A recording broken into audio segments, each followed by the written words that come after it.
Mall में वो सारे सामान है जो तुम उधर देख रहे हो, लेकिन उसको प्रैक्टिकली कौन कराएगा? जो आदमी जानता है। सुनिएगा, बड़ी मजेदार बात और बहुत बड़ा कॉन्सेप्ट। मेरा नाम है अभिषेक और मैं बलिया जिले से हूँ। दोस्तों, आपने इकरा आईएएस के बारे में और अवध ओझा सर के बारे में बहुत सारी चीज़ें सुन रखी हैं। अवध ओझा सर जो कि एक मोटिवेशनल स्पीकर के साथ साथ मॉडर्न हिस्ट्री के टीचर भी हैं। वो मॉडर्न हिस्ट्री पढ़ाते हैं मेंस के लिए। हर युवा को गुरु गोविंद सिंह की फोटो लगानी चाहिए। औरंगजेब ने पूछा कि ये आपके सिपाही दाढ़ी बाल और बाल बड़े बड़े क्यों रखते हैं? बोले संत हैं। उसने कहा संत हैं? बोले हाँ, लेकिन योद्धा भी हैं। संत योद्धा, संत योद्धा। सरदार से पूछो, ज्यादा जल्दी नहीं बता पाएंगे। किसके लिए लड़ रहे हैं? बोला धर्म के लिए। बोले कौन सा धर्म? बोले मानवता का। तो मैं अपने गांव का एक दोस्त है, उसको लेकर के इकरा आईएएस में एडमिशन कराने के लिए कानपुर के लिए रवाना हुआ।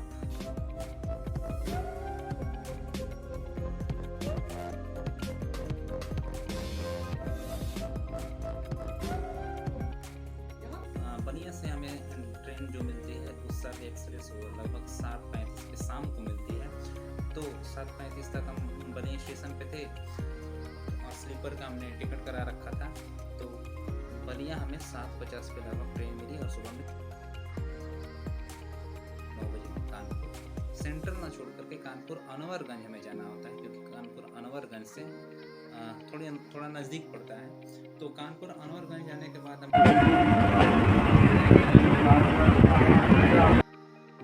हमने एग्जिट किया, एग्जिट गेट से बाहर 9:50 पे लगभग सुबह में।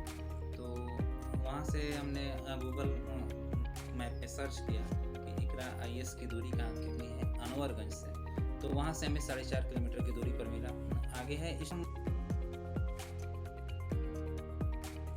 इस्दम आगरा कानपुर के हाईवे पर मिलता है इकरा आईएएस, और वो है शारदा नगर।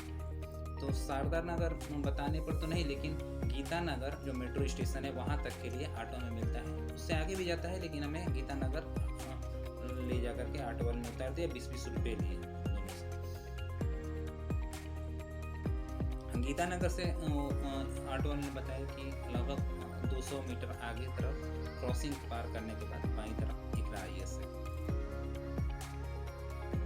तो उसके बताए हुए रास्ते पर हम पहुंचे आगे, तो इकरा आईएएस का बैनर भी दिखा। महज 100 मीटर के आसपास दूरी है वहाँ से। तो नीचे एक आइडियल कोचिंग है, नीचे बेसमेंट में, और उसके ऊपर फर्स्ट फ्लोर पे इकरा आईएएस की कोचिंग है। सीढ़ी से ऊपर गए तो ऊपर 2 स्टाफ थे रिसेप्शन में, लेडीज स्टाफ थे। उन्होंने हमसे पूछा कि बताइए क्या करना है। तो हम बताया कि एडमिशन लेना है एक मेरे साथ जो बच्चा है उसका। तो उन्होंने पूछा कि इस समय ये कर क्या रहा है।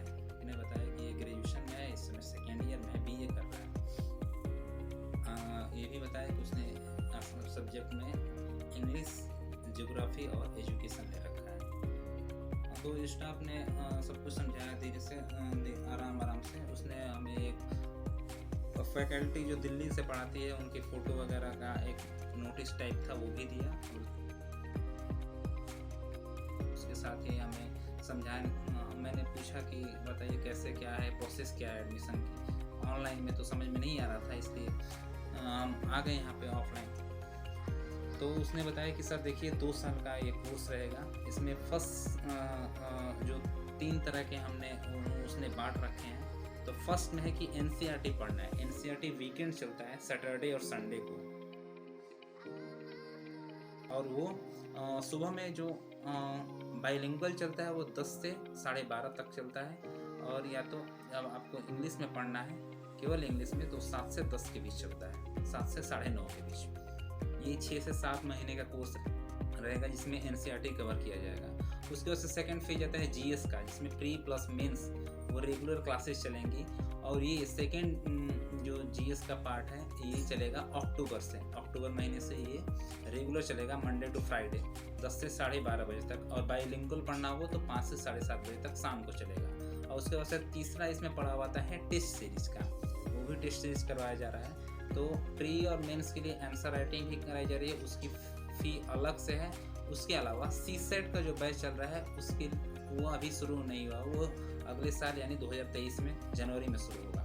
तो इस समय उन्होंने बताया कि कुल मिलाकर के जो NCERT और GS मेंस के लिए जो प्री और मेंस की जो फीस है वो आपको पड़ती है 90,000 का, और उसमें से वो मार्जिन करके 80,000 में करते हैं। 80,000 करने के बाद उसमें अगर आप वन टाइम पेमेंट करते हैं तो आपको 65,000 जमा करना होता है, नहीं तो आप EMI द्वारा भी आप पेमेंट कर सकते हैं कि उसमें आपको पूरा 70,000 देना पड़ेगा। अच्छा, उसके अलावा मेंस के बाद CSET का जो बैच चलेगा जनवरी 2023 में, उसके लिए 30,000 अलग से देना पड़ेगा। ये उन्होंने समझाया एक पेज पे। और उसके बाद से हमने पूछा कि मैम एक ये तो चीज़ ठीक है कि एडमिशन रजिस्ट्रेशन वगैरह तो हम करा ही लेंगे, मेन बात आती है एक रूम, बच्चा रहे कहाँ, हॉस्टल कहाँ है। तो हॉस्टल के लिए मैं तो ट्रेन में बैठे बैठे बहुत सारे और भी जो हॉस्टल या लॉज वगैरह हैं वो भी सर्च कर रहा था, लेकिन वैसा कुछ मिला नहीं जो शारदा नगर में हो। तो उन्होंने इसके लिए उन्होंने बताया कि आप रूम की चिंता मत करें, यहाँ पे हॉस्टल मिल जाता है। तो एक उन्हीं का स्टाफ था, उनको बोल करके हमें बोला कि भैया को रूम दिखा दीजिए। तो वो हमें ले करके पास ही के बाइक से हमें ले करके चला गया। वहाँ 100 मीटर चला होगा आगे, वहाँ पे उन्होंने इकरा का के लिए ही, कि उसमें इकरा के ही बच्चे रहते हैं। तो वैसा लॉज है बहुत बड़ा सा, वो हमें दिखाया कि आप चाहें तो भैया आप रूम देख लीजिए। रूम तो थोड़े महंगे हैं वहाँ पे।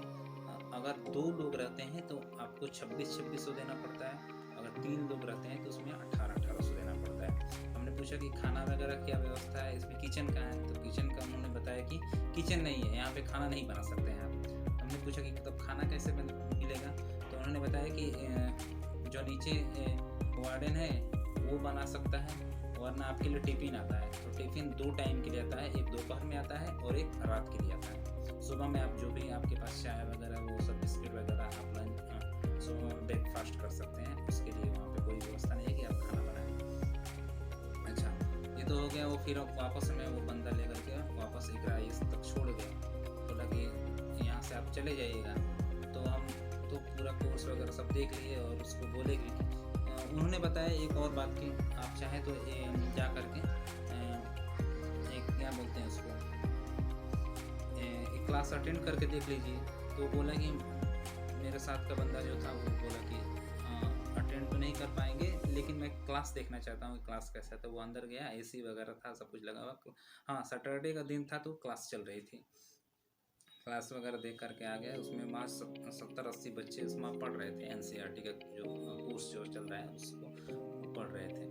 उसके बाद हम पुनः वापस वहाँ से गीता नगर से फिर ऑटो पकड़े, फिर अनवरगंज के लिए, अनवरगंज से होते हुए अनवरगंज से पुनः वही उत्सर्ग एक्सप्रेस पकड़ी जो 5:25 पे शाम को मिलती है, उसको पढ़ करके वापस बलिया आ गए। बलिया में सुबह में छोड़ दी, उसके बाद हम घर आ गए 7 बजे तक। ये है इकरा IAS। हमारी नज़र में अच्छा था। इकरा IAS में जो स्टाफ वगैरह थे वो सही थे। उसके अलावा उन्होंने जो जैसे बता रखा था कि ये जो वहाँ पे टीचर और फैकल्टी जो हैं वो पढ़ा रहे हैं, वो बताया कि वो अच्छे हैं, आप देख लीजिए। और टीचर का नाम भी बताया, जिसमें थे एक थे खान सर हैं। खान सर एक इंडियन सोसाइटी पढ़ाते हैं। डॉक्टर SM आज़ाद हैं जो आर्ट एंड कल्चर पढ़ाते हैं। और सिद्धार्थ सर हैं जो ज्योग्राफी पढ़ाते हैं। SK झा सर हैं जो इकोनॉमिक्स पढ़ाते हैं। और उसके अलावा अवध ओझा सर तो है ही हैं जो कि मेंस के लिए पढ़ाएंगे, वो हिस्ट्री पढ़ाएंगे।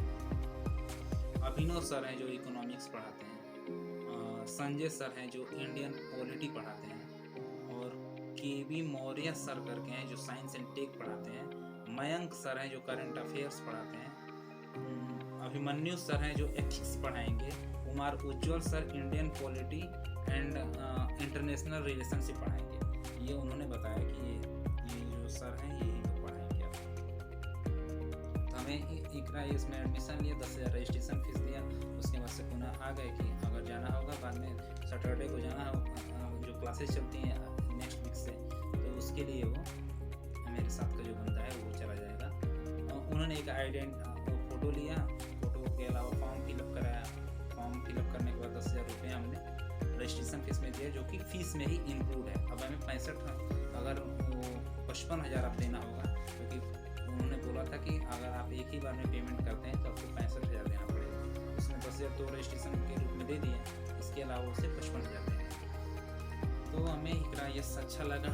इकरा यस में जो फैकल्टी है वो अच्छी है, जो जगह है वो अच्छी है, उसके अलावा स्टाफ हैं वो अच्छे हैं।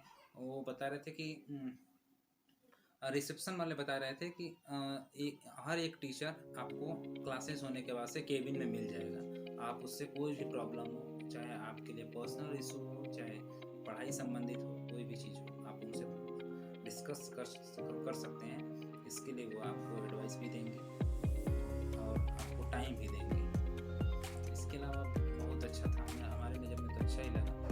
इकरा यस आप भी जाना चाहते हैं तो चले जाइए। हाँ, मीन्स का जो बैच है वो अक्टूबर में चलेगा। अगर आपका NCERT बेसिक लेवल पूरा अच्छे से तैयार है तो आप मेंस के लिए अक्टूबर में GS प्री प्लस मेंस के लिए जा सकते हैं। वरना आप NCERT मजबूत कीजिए, उसमें math, physics, polity, economics, history, geography और आपका जो भी ऑप्शनल सब्जेक्ट रहेगा वो सब आपको पढ़ाया जाएगा। ये हमें अच्छा लगा इकरा यस के बारे में। और कोई झंझट नहीं है, कोई भी दिक्कत नहीं होगी आपको। स्टाफ अच्छे हैं वहाँ पे, और ऑनलाइन भी देख सकते हैं। ऑनलाइन आप जो उन लोगों का इकरा यस का जो मेन वेबसाइट है उसके थ्रू भी देख सकते हैं। में है इकरा IAS बाय ओझा सर, जो IAS और PCS की प्रेपरेशन के लिए लाए हैं बेस्ट फैकल्टीज फ्रॉम दिल्ली। तो अब मतलब वो सारे के सारे लोग जो कि IAS और PCS की प्रेपरेशन के लिए दिल्ली जाने की सोच रहे हैं ना, तो अब उन्हें दिल्ली जाने की बिल्कुल जरूरत नहीं है, क्योंकि ओझा सर की देखरेख में इकरा IAS लाए हैं new offline batches for UPSC IAS PCS के बाद join NCERT basics and GS pre का मेंस फाउंडेशन बैच सिर्फ और सिर्फ इकरा IAS, वो भी 9 नंबर क्रॉसिंग हमारे शारदा नगर कानपुर में।